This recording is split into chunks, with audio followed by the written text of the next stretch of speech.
प्रधानमंत्री मोदी शाम 4 बजे राष्ट्र को संबोधित करेंगे। अनलॉक 2 और चीन से तनाव पर प्रधानमंत्री मोदी बात कर सकते हैं। गृह मंत्री अमित शाह ने ट्वीट कर कहा, देश के लिए आज प्रधानमंत्री नरेंद्र मोदी का भाषण महत्वपूर्ण है।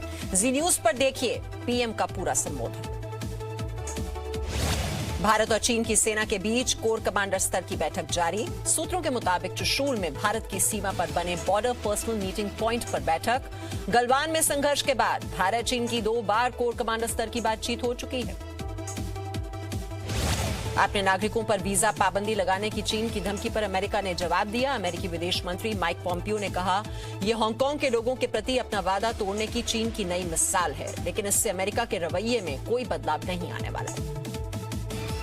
लद्दाख में भारत चीन के साथ चल रहे तनाव पर अमेरिकी सेनेटर मार्को रूबियो ने भारत का खुलकर समर्थन किया है। सेनेटर ने ट्वीट करके कहा, चीन के गैर कानूनी और जबरन अतिक्रमण के खिलाफ अमेरिकी जनता भारत के साथ खड़ी है। सेनेटर ने कहा कि भारत ने यह साबित कर दिया है कि वो चीन से दबने वाला नहीं। रक्षा मंत्री राजनाथ सिंह की आज अमेरिका के रक्षा मंत्री मार्क एस्पर्स के साथ होने वाली बातचीत टल गई है। अब किसी दूसरे दिन टेलीफोन पर होगी बातचीत। दोनों देशों के आपसी रक्षा संबंधों के अलावा चीन के साथ एलएसी पर चल रहे तनाव पर भी चर्चा हो सकती है। लद्दाख में चीन के साथ चल रहे विवाद पर फ्रांस ने भारत का साथ देने का ऐलान किया। फ्रांस की रक्षा मंत्री ने भारत के रक्षा मंत्री राजनाथ सिंह को पत्र लिखकर 20 जवानों की शहादत पर श्रद्धांजलि देते हुए कहा, यह मुश्किल वक्त है और फ्रांस की जनता भारत के साथ खड़ी है। चीन के 59 मोबाइल ऐप पर प्रतिबंध लगाने के बाद गूगल प्ले स्टोर और एप्पल ने भी टिकटॉक को अपने प्लेटफॉर्म से हटाया। सरकार ने इन कंपनियों से कहा था कि वो इन ऐप को दी जाने वाली सर्विस को तत्काल प्रभाव से बंद कर दें।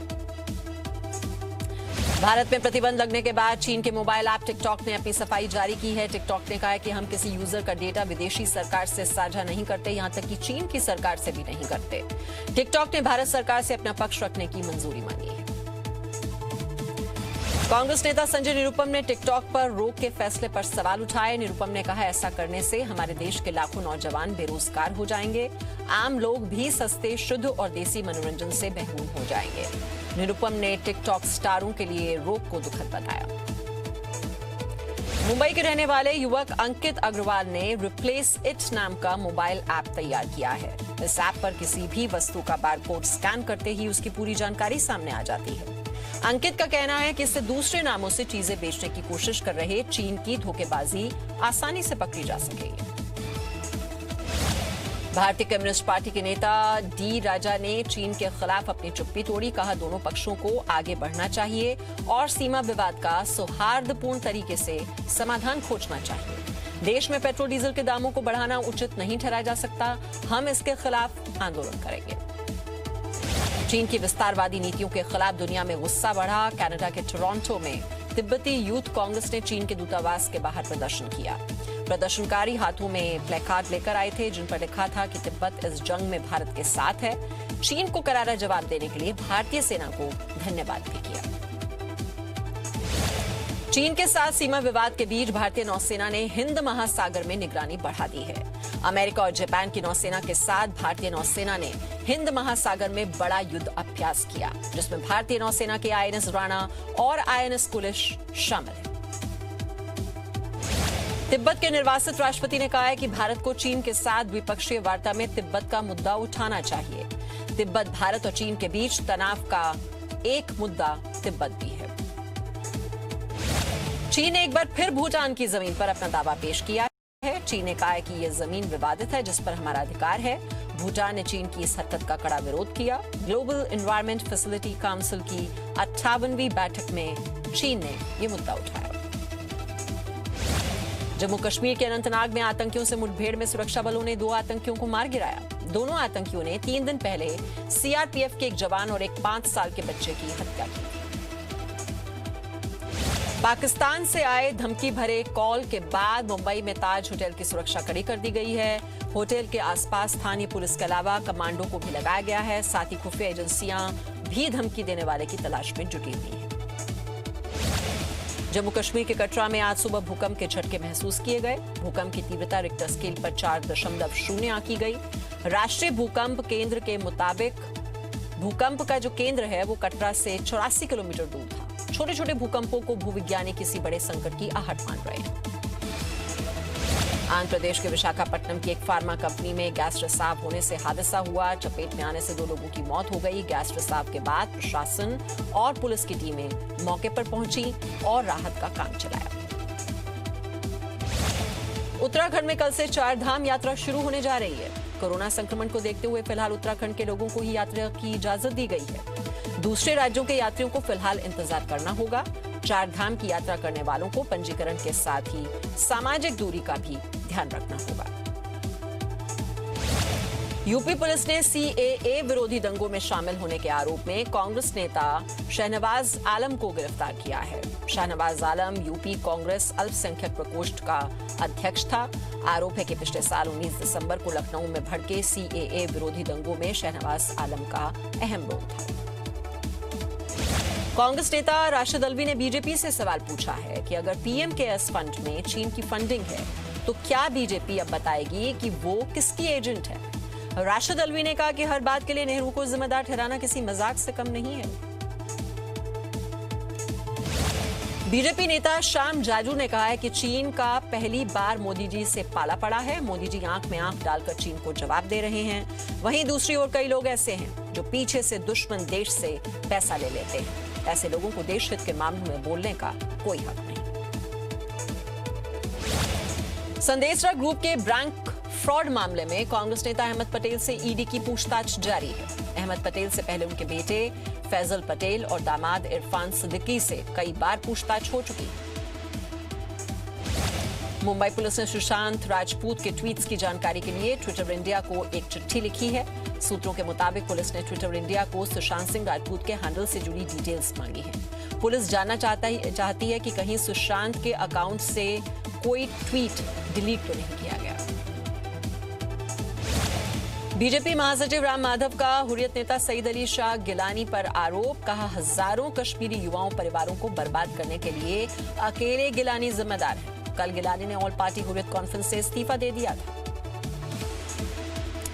नेपाल के विदेश मंत्री प्रदीप ग्यावली ने कहा है कि सीमा विवाद का असर भारत के साथ संबंध पर नहीं पड़ना चाहिए। माना जा रहा है कि उनका संदेश अपने ही पीएम केपी शर्मा ओली के लिए है। हाल ही में नेपाल ने अपना नया नक्शा जारी किया था जिसमें भारत के कुछ हिस्से नेपाल के नक्शे में दिखाए गए थे। अमेरिका ने कहा है कि चीन में उइगर मुसलमानों की आबादी को जबरन कम करने की कोशिश की जा रही है। अमेरिका का दावा है कि उइगर मुस्लिम महिलाओं को जबरन गर्भपात करने पर मजबूर किया जाता है। चीन के अल्पसंख्यकों में उइगर सबसे बड़ा समुदाय है। देश में बीते 24 घंटे में कोरोना के 18,522 नए मामले सामने आए हैं और 418 लोगों की मौत हुई है। इसके साथ ही देश में कोरोना संक्रमितों की संख्या बढ़कर 5,66,840 हो गई है, जिनमें से 3,34,000 लोग ठीक हो चुके हैं, जबकि 2,15,000 लोग अब भी संक्रमित हैं। देश में 1 जुलाई से अनलॉक 2 लागू होने जा रहा है। गृह मंत्रालय ने अनलॉक 2 के लिए निर्देश जारी किए हैं, जिनके मुताबिक अब रात 10 बजे से सुबह 5 बजे तक कर्फ्यू रहेगा। Metro, cinema hall, gym, swimming pool पूरी तरह से बंद रहेंगे। अंतर्राष्ट्रीय उड़ानों पर भी रोक जारी रहेगी। स्कूल, कॉलेज भी 31 जुलाई तक बंद रहेंगे।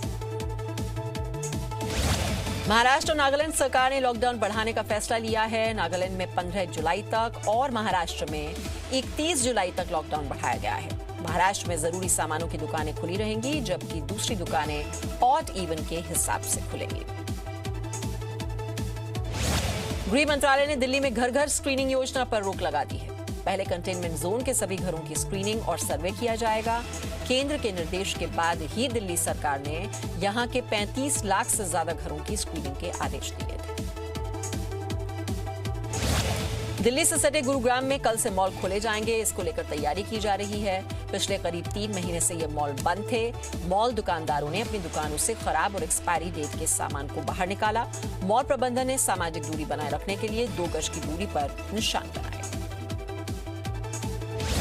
पश्चिम बंगाल में 1 जुलाई को डॉक्टर्स डे पर छुट्टी का ऐलान किया गया है। सीएम ममता बनर्जी ने केंद्र सरकार से अपील की है कि इस दिन को राष्ट्रीय अवकाश घोषित किया जाए। उन्होंने कहा कि डॉक्टर्स के सम्मान में यह फैसला लिया गया है। ऐसा करके वो कोरोना योद्धाओं के प्रति आभार जताना चाहती है। विश्व स्वास्थ्य संगठन के चीफ ने कहा है कि कोरोना वायरस को लेकर अभी सबसे खराब स्थिति आनी बाकी है। उन्होंने कहा कि पूरी दुनिया को इस महामारी से लड़ने के लिए एक होना होगा, तभी इस पर जीत हासिल होगी। WHO चीफ पहले भी कोरोना के प्रसार को लेकर दुनिया को आगाह कर चुके हैं। दिल्ली में अगले 3-4 दिनों तक बारिश की संभावना नहीं है। दिल्ली एनसीआर में आया मानसून कमजोर पड़ गया है। मौसम विभाग के मुताबिक मानसून उत्तर पश्चिमी मैदानी क्षेत्र की ओर चला गया है, जिससे यूपी बिहार में भारी बारिश हो सकती है। कर्नाटक के कुछ हिस्से और तमिलनाडु के भी कई इलाकों में बारिश होगी। उत्तर बिहार के कई इलाकों में अगले 48 घंटे में भारी बारिश हो सकती है। मौसम विभाग ने आशंका जताई है बिहार में इस महीने सामान्य से 91% ज्यादा बारिश हो चुकी है। राज्य के कई ग्रामीण इलाकों में बाढ़ जैसे हालात बने हुए हैं। आपदा प्रबंधन विभाग ने कई जिलों को अलर्ट रहने के लिए कहा है। पश्चिम बंगाल के आसनसोल में हुई तेज बारिश से हालात काफी बुरे हैं। जगह जगह सड़कों पर पानी भर गया है। रेलवे स्टेशन के पास करीब 2 फीट तक पानी जमा हो गया और लोग इसी स्थिति में आते जाते हुए दिखाई दिए। मौसम विभाग के मुताबिक आज भी यहां पर तेज बारिश हो सकती है। सिक्किम में पिछले 1 हफ्ते से हो रही बारिश से काफी नुकसान हुआ है। कई जगहों पर सड़कें बह गई हैं। इस वजह से सिक्किम के कई इलाकों से संपर्क उसका टूट गया है। लेकिन राहत की बात यह है कि इस बारिश से इलाके में कोई दुर्घटना नहीं हुई है।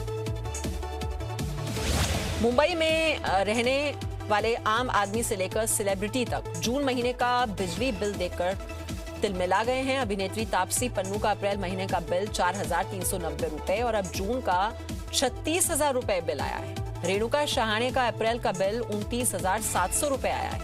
अभिनेत्री हुमा कुरैशी ने पिछले महीने 6,000 रुपए का बिल भरा था। इस बार उनका बिल 50,000 रुपए आया है। मध्य प्रदेश के डिंडोरी में जान जोखिम में डालकर नर्मदा नदी से रेत निकालने का मामला सामने आया है। तस्वीरों में देखा जा सकता है कि पानी में आधे डूबे हुए मजदूर नदी में घुसकर रेत निकाल रहे हैं। ऐसे में नर्मदा में अचानक जलस्तर बढ़ा तो बड़ा हादसा हो सकता है। लेकिन खनन विभाग के अधिकारी शिकायत के इंतजार में बैठे हैं। पंजाब सरकार ने बसों में 100% सीटें भरने को मंजूरी दे दी है, लेकिन बरनाला जिले में अब भी बसों में 8 से 10 यात्री ही नजर आ रहे हैं। बस में सवार होने वाले यात्रियों के हाथों को सैनिटाइज करवाया जाता है। इसके साथ ही एक डॉक्टर की ड्यूटी लगाई गई है। एमसीडी के ताजा सर्वे में पता चला है कि दिल्ली की 90% इमारतें खतरनाक हालत में हैं। एमसीडी ने 30 साल या इससे पुरानी इमारतों को नोटिस दिया था। ऑडिट में पता चला कि पुरानी इमारतों के बीम और कॉलम में दरार आ चुकी है और ये भूकंप के तेज झटके से गिर सकती है।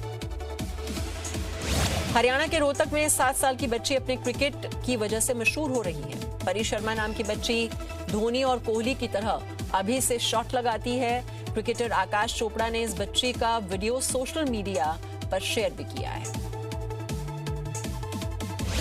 वाराणसी में अब नाव सीएनजी से चलेंगी। नाविकों और नगर निगम अधिकारियों के बीच बैठक के बाद नाविक भी इसके लिए तैयार हैं। गंगा में सीएनजी नावों से प्रदूषण कम होगा। इसके लिए गेल इंडिया की तरफ से सीएनजी स्टेशन बनाया जा रहा है।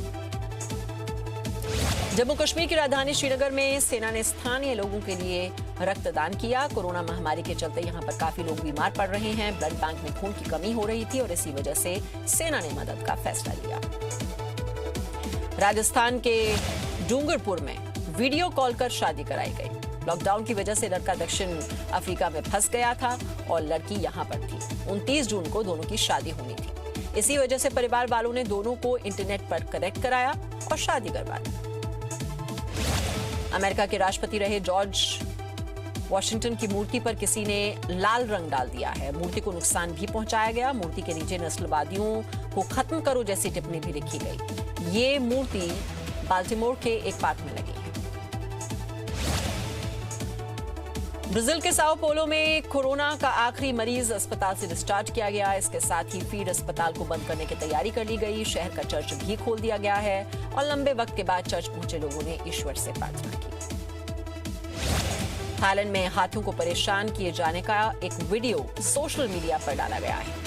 इस वीडियो को पशुओं के हित के लिए काम करने वाली एक संस्था ने तैयार किया है ताकि लोगों को पशुओं के प्रति जो क्रूरता हो रही है उससे रोका जा सके।